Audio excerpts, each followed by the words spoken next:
Maayong hapon sa tanan ug mao kini ang kahimtang sa atong panahon.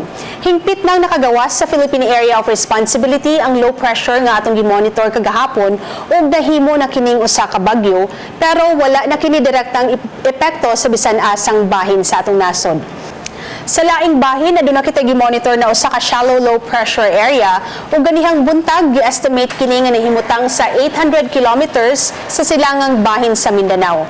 Ug kini nga maong LPA mo'y posibleng magdala nato og madag-umong kalangitan ug mga katag-katag na pag-ulan, pagpanugdog ug kilat sa panahon sa Kalag-Kalag.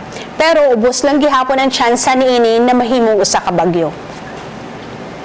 Ug para sa kahimtang sa atong hangin ug kadagatan, napabiling hinay ngadto sa kasarangan na hangin nagagikan sa amihanang silangan ngadto na sa habagatang silangan ang magpasulabi sa tibok Visayas ug ang kadagatan magmalinawon ngadto sa kasarangan ang pagbalod. Ang adlaw musilang ugma sa alas 5:35 sa buntag.